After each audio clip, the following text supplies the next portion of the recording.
Hi అండి, AK4 multi channel కి స్వాగతం. ఇప్పుడు మనము కఫ రోగాలని గురించి, కఫము కరగాల అంటే మనము గృహ చికిత్సలు చిన్న చిన్న చిట్కాలు తెలుసుకుందాము. సాధారణంగా కఫ సమస్యలు ఊపిరితిత్తుల్లోని కఫం బయటకు వచ్చే వరకు ఉపశమనము ఉండదు. కాబట్టి అది బయటికి రప్పించుకోవడం కోసం గృహ చిట్కాలు చేసుకుంటే చాలా బాగా పనిచేస్తుందండి. లెమన్ టీ నిమ్మరసం 1 టీ స్పూను కలిపి తీసుకోవాలండి. యూకలిప్టస్ ఆయిల్ కఫాన్ని కరిగించే పురాతనమైనటువంటి గృహ చికిత్స అండి ఇది. కొబ్బరి నూనెలో యూకలిప్టస్ ఆయిల్ 2 మిక్స్ చేసి ఛాతీ పైన బాగా మర్దన చేయాలండి. ద్రాక్ష ఊపిరితిత్తులను ఉపశమనాన్ని, కఫాన్ని అక్కడి నుంచి బయటికి రప్పించడం కోసం ద్రాక్ష చాలా బాగా పనిచేస్తుంది.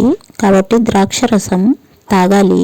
నిమ్మకాయ శరీరం నుంచి కఫాన్ని బయటికి నెట్టేస్తుంది. కాబట్టి నిమ్మబద్దకు ఉప్పు, మిరియాల పొడి అద్ది నాకితే కఫము బయటకు వస్తుంది. ఉప్పు నీటితో పుక్కలించాలండి. అంటే గోరువెచ్చని నీటిలో కొద్దిగా ఉప్పు వేసి బాగా పుక్కలించాలండి.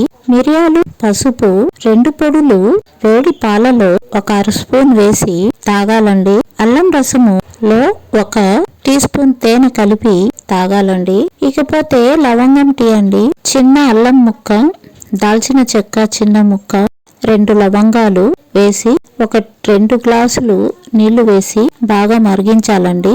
1 గ్లాస్ వరకు బాగా మరిగించి చల్లార్చిన తర్వాత కొద్దిగా తేనె కలిపి తీసుకోవాలండి. ఇలా తీసుకోవటం వల్ల కఫం అనేది బాగా కరిగిపోతుందండి. ఈ చిట్కాలన్నీ మీకు నచ్చితే లైక్ చేయండి, షేర్ చేయండి, సబ్స్క్రైబ్ చేయండి. థ్యాంక్ యూ అండి.